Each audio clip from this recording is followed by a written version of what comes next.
Shocking statement. A $10,000 operation turned a 5-mile Russian convoy into a riverbed of wreckage by 2:20 p.m. No artillery, no jets, just 12 FPV drones hidden under a bridge. At 2:15 p.m., over 500 vehicles, fuel, ammo, mobile command trucks, committed to the Dnipro River Bridge. Ukrainian drones running without GPS punched PG-7VL warheads into reinforced joints and fuel trucks. Explosions cascaded, steel fractured, and 40 vehicles dropped as the southern span collapsed. Within 72 hours, forward units stalled and artillery fell silent. Keep watching to see how a decoy drone and a timing window beat a modern air defense screen. Before we move on, please take a moment to subscribe to the channel and like the video. So if that bridge lived under an umbrella of radar and short-range air defenses, why did the safest lane turn lethal right at 2:20 p.m.? Because the shield only covered what it could see, and the kill shot came from where operators weren't looking. The convoy trusted the span, the sensors, and the doctrine that said threats come from above and beyond, not from the shadow line under the deck. The column itself set the trap. More than 500 vehicles stretched over miles, trucks stacked with 120mm mortar rounds, pallets of 122 and 152mm shells, JP-8 drums strapped with ratchet bands, mobile command trucks with folding masts, and satellite relay vans towing generators. All of it moved toward Tokmach, funneled into a single-file gate. 2 lanes narrowed to 1. Mirrors folded. Drivers rode clutch and brake to keep spacing tight enough to discourage ambush teams on the shoulders, but close enough to push across fast. Confidence ran high. Tor M2 launchers sat in overwatch with their radars searching the sky. A Nebo M scanned broader airspace and cued escorts to any inbound. Crews expected top-down threats, loitering munitions, glide bombs, fast movers. They kept the arrays tilted to catch arcs and angles above the deck. The real threat sat below the geometry, tucked into the blind underside where the radar beams skimmed past or bounced into clutter. Once the head of a long convoy commits to a narrow bridge, options vanish. The front bumper crosses the threshold while the rear is still accelerating into the approach. Heavy fuelers need longer stopping distances. Ammo carriers sway under load. A radio call to halt takes seconds to move through net control, then through platoon and truck leaders. By the time the word reaches the back, brakes lock at the front and trailer's concertina. The column is now physically and procedurally welded to the span. Timing pushed that weld even tighter. At 2:15 p.m., the first axles rolled onto the deck. Traffic bunched as drivers slowed at the crown. Braking ripples traveled backward, turning safe gaps into bumper-to-bumper clusters. Escort vehicles out front crept ahead of their own sensors' best coverage angles, leaving a bubble where radar looked past the bridge and missed what sat flush under it. Command net lag amplified the gap. Status reports piled up while the speed differential stretched the formation. The physics favored the ambush. Radar relies on line of sight. Low, slow, small targets that hug a structure fall into side lobes and dead zones. Underdeck steel and concrete throw multipath reflections that smear returns into noise. Conventional search modes reject clutter to keep scopes clean. That cleanup hides anything that blends with the bridge's signature unless it breaks out high or radiates long enough to be classified. Logistics made the risk explosive. Fuel and ammo trucks orbit command elements for control and quick tasking.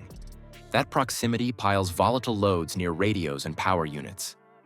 One JP-8 drum catching fire under the deck heats nearby shells and softens steel. A single ignition becomes a chain of overpressure events that stresses bolts, pins, and joints. And there was an unseen move waiting. Drones that didn't talk to GPS. They didn't broadcast. They slept cold under steel, mapped to the structure, and woke only on one encrypted signal. Their routes aimed at joints and load connectors, not guardrails, and at the softest targets with the loudest effects. By the moment the first charges went off, the convoy's size and spacing had done the enemy's work. No room to turn, no space to reverse. Mass that looked like power became a multiplier for damage. With the stage set and the gate closed, the next problem isn't why they were trapped. It's how strikes from the shadow under the bridge unstitched steel and cut a front in minutes. How did a dozen cheap FPV drones, hiding under a bridge, beat modern radar, bait a shot, and break a reinforced span in under 5 minutes? Start with the placement. A small detachment tucked into the riverbank culverts before dawn. Tools, batteries, and a fold-out mesh to mask heat. Operators stayed below deck level, headsets on, antennas grounded. The drones lay cold under steel. Each one carried a PG-7VL warhead strapped to a reinforced frame, fins trimmed for tight turns, and a nose fuse tuned for delayed detonation on steel. No GPS, no public links. They learned the bridge by scanning beams, counting rivet spacing, and using line assist recognition to hug girders and ignore sky. Defenders keyed in on threats from above. TORM-2 crews scanned for arcs, not shadows. Ukrainian electronic warfare pushed that habit farther. A narrowband noise bloom flared north of the bridge right as a single decoy drone rose off the bank. It climbed just enough to cross the radar's comfort zone and flashed a short burst of telemetry. The battery took the bite. One missile left the rail, scope zoomed, cruise focused, and the air defense picture narrowed to the top half of the frame. Underneath, the strike team sent one encrypted wake command. All 12 drones spun up together for only a second, then settled to idle to keep heat and signature down. They moved in hops, hugging flanges and web plates, bouncing between shadow pockets pre-marked during the night. 3 broke for fuel carriers. 2 nosed into ammo trucks stacked with 120mm mortar rounds. The others spread along expansion joints and boxed steel connectors that carried the deck load into the truss. The target order mattered. JP-8 burns hot and fast. A hit on a fuel truck under load throws flame into everything around it. The second priority was ammunition. A shaped charge setting off near stacked shells does not need a perfect penetration to trigger cook-offs and overpressure. With heat rising, follow-on drones stab the expansion joints where constrained steel wants to move, then the gusset plates where several members meet, preloading the span while the weight of the convoy pressed down. PG-7VL charges punch through rolled steel and spall concrete at close range.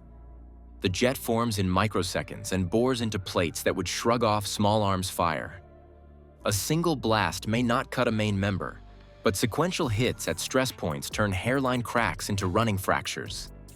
In a truss, damage at a joint transfers load into neighbors, which then deform. The deck stays flat for a moment, then sags as the lattice loses redundancy. Once the first fueler lit, everything sped up. Fire climbed along hoses and straps. Ammo trucks started to vent. Drivers stomped brakes and slid on burning spill. Radios spiked with overlapping calls as escort crews tried to reassign lanes and push vehicles forward.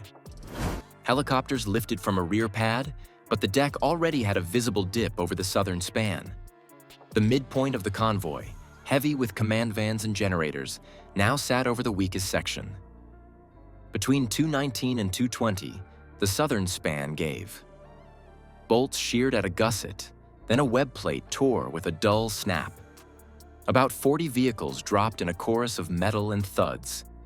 Relay vans, jammers, and a mast truck went down with them, snapping power leads and antennas. Command links blinked out. Perimeter security nets went quiet. The remaining trucks locked in place, front and rear, with no safe turn or pull-off. A decoy fixed the air defenses. Precision hits beneath the deck took away strength the eye could not see. Secondary detonations timed by heat and load did the rest, leaving over 100 vehicles stranded in minutes. With the bridge gone, the noise faded fast. Guns that needed those shells slowed to a murmur. Tracked units waited on fuel, and orders turned into static. The fight on that axis didn't end with a blast. It bled out as the river divided the line and the clock started working for the defenders.